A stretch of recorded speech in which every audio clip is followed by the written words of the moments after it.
Yeah. Coach, congratulations on the award, by the way. A reflection of the success that you've had, how gratifying is it to know that you've contributed to the importance of soccer in the city? Look at the cameras around you, the way people have embraced a game that many thought would never work in the U.S.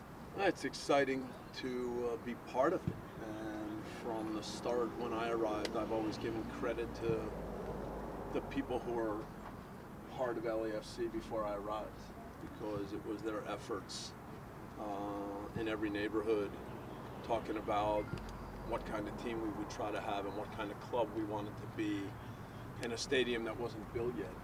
It was all those people that created the momentum, and I was really fortunate when I had the chance to come and talk to John Thorrington and Tom Penn and some of the other owners. And I think some of the things that were important to me in terms of finding a situation where my football experiences and ideas would fit with the vision of what the ownership thought the club could be. So being part of that's been amazing. And I say every time we step into the stadium and feel our crowd and feel the passion, look at the faces, how special that is. And big games take on an even greater tone. So here it is. So that part's great. No better way to start the postseason than facing your nemesis, crosstown rival. Eddie was talking about the Zlatan factor and how he's been involved in some of these matches. Lack of focus, he said, on the part of maybe defenders on this team. Well, what do you attribute to that sort of misstep, and how do you solve that riddle? We have to play well as a team.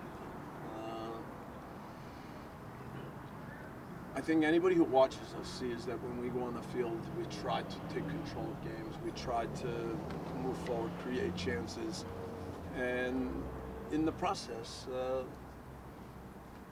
teams come up with their ideas on how they want to play against us. And certainly playing over the press, being a little bit more direct, playing off of second balls, playing in transition. Those are things that we see all the time. And to become the kind of team that we want to be, it's hard work.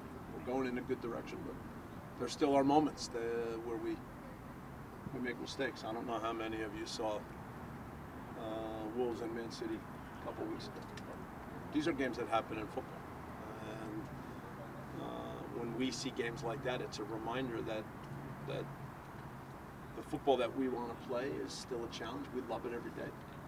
But now to do it in a better way, do it from the first whistle till the very end, not lose the focus like Eddie said. Those are the keys. Well, when you look at first of all, what makes Zlatan so good is the physical part, the brains, and do you think that your star, Carlos and Zlatan, do their teams mirror their personalities of the players? That seems fairly common in soccer, right? I can only speak to, I don't know Zlatan. I know there's a persona, but I don't know the guy. So until I get to know somebody and see him and talk to him and find out what they're like with their teammates and inside, I don't have any opinions. What I know is that every day Carlos comes in here, he's got a smile, he's got an easy way with his teammates. He still is incredible in training with plays he makes, goals he scores. He's encouraging with his teammates, and that he's been incredible this year.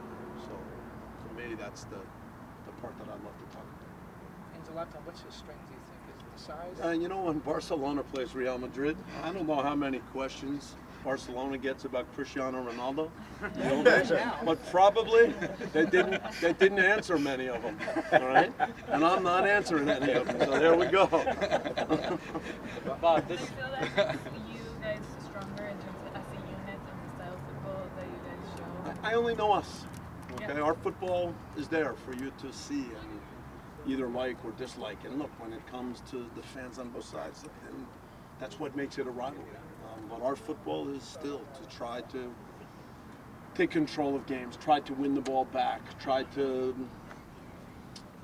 control as much of the game as possible. And so we're going to try again. That's what we keep trying to do. Sorry, did you want this opportunity? Is it the perfect stage to finally be? It is, it has to be the case. Sure. Bob. Okay. Yeah, this week, you had the Lakers and the Clippers facing off, and at times the tickets for this game, even the cheapest tickets, were more expensive than tickets to that game. Coming into this league when you did you ever imagine that a game in this sport, in this country, club game, could capture the local attention in a market like this, the national attention in this kind of way? I never thought about it. Look, I'm excited to be part of it. I enjoy trying to challenge players and try to build teams and try to turn something into good football. And everywhere I've been, that's what I do. And then when you get the sense that it means something to people, right? When you get the sense that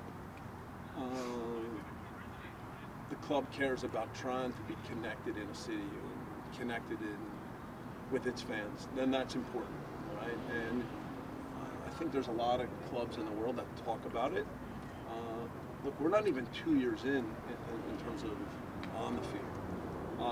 So it'd be stupid for us to pretend like we've got it all covered. But I know there's a lot of really good people in this organization, and I know that when I do have a chance to meet our fans, they feel like they're part of something. So for me, I think you could go back in the archives, and I think I've said wherever I've been that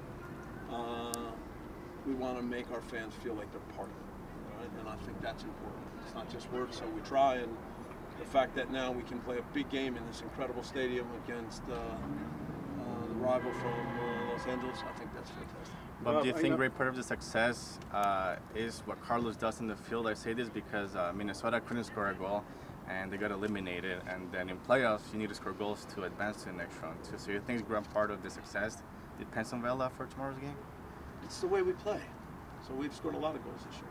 Yes, and Carlos has led the way, but as a team, it's the football that we play. It's the advantages that get created. It's the creativity. It's the ideas. Now, Carlos is a huge part of it. But there's a bigger part to our football that we work on every day, and so that means that most games we create chances. Most games we can score goals, but it's, as I said, never a given. So the sharpness, the decision making, the timing, these are the things that get put to the test every game, and this game will be no different. The elephant in the room is that you guys have never been in Galaxy. Does it give you guys any confidence that they have never beaten you in your stadium? Honestly, we've not spent any time talking about all that. We know it's a big rival. We're so excited for the game. We want to play our best football. We want to keep the season going. So that's been our focus. Bob, so I know you don't like talking about individual awards, but winning the Coach of the Year for the third time means a lot about the body of work that you've done, and it's gotta make you feel proud of what you've done. So can you talk a little bit about those feelings that you get? Yeah, when you get older, you not only don't think about those words, you actually can't stand those words. But Why? because they become distractions. Instead of talking about football right now, we're talking about something like this. But what I can say is, it's, as I talk about often, the culture here, the idea that we come in every day and there's a real discussion about football, and by the time the players show up, we now try to engage all of them and make sure that when we go on the field, something can happen every day that's fun to be part of and exciting and challenging. And so it's an award for the culture that we believe in. And so in those ways, yes, we're proud. So now you talk about goals not being granted, not being a given in this type of matches, but against the Galaxy, there's an average of 5 goals per game. There's never been a time in which a team hasn't scored at least 1 goal. So it kind of seems like they're granted in this particular matchup. Yeah, maybe. I mean, there's going to be a day when that's not true, so I'm not sure. Playoff game, will it be tighter? Will it go longer, 0-0? These are things we don't know. What I know is that we have an idea how we want to play. I know the challenge is that when they get the ball, at times the ball's going forward towards Zlatan, right? in a more direct way. So our ability to, like I said, control the game, make good decisions, deal with second balls. This is something that we don't speak about every game, but this becomes important. So those are the details. Where are you guys health-wise and specifically? Mark Anthony K is doubtful, doing some running, but maybe not quite ready. And the injury report has a few other guys that haven't been mainstays, but other than that, we're okay. Bob, can you take it? Walker's available. Yeah. Fito, was he ever considered? I know he's injured again. Any updates on that? Yeah, Fito came back with a foot injury. That has kept him out of training since he returned from international. Off from day one, you've preached playing attractive football. I remember they brought out the supporters to view the stadium before it was even built. You went up on stage and you only had Carlos Velas on.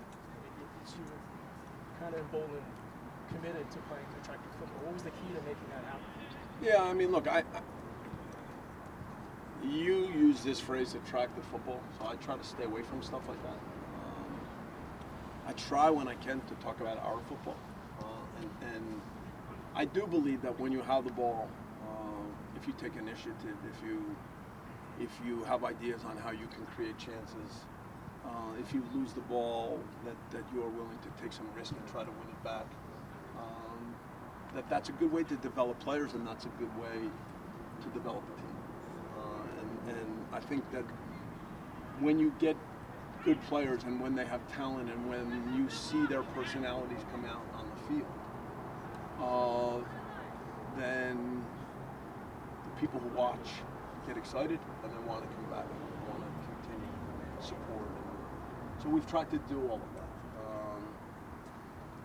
that. And I think for a team that's still only in its second season, there have been a lot of days where a lot of that took place on the field. As I keep saying, some games it's harder. Some games get more physical. Some games the other team can be sharper, can dictate the terms. So this is the part that is never a given. But we're going to keep trying. We're going to keep trying. We love that. The long path, is that a blessing for the team to get the guys healthy, or does it maybe sometimes have the danger of extinguishing that fire that you need to keep going throughout the season? Yeah, I mean, look, it starts with an international break, and I think anybody involved in club football will tell you that international breaks are never easy to navigate. Players go away. You're excited that they get the opportunity to play for their national teams, but nonetheless, the routine is changed. And then when they return, there's travel and sometimes fatigue, and you have to try to get them back in the swing of things. In this particular case, in addition to the international break, it's then an extra 4 days. So normally we would play on the weekend. I think we did a good job of handling it. But if you start with the idea that international breaks are never what you want, then you have to figure out that this is a time of the year where it's challenging, but no excuses. That's the way it is for everyone. All right, thank you. Good luck.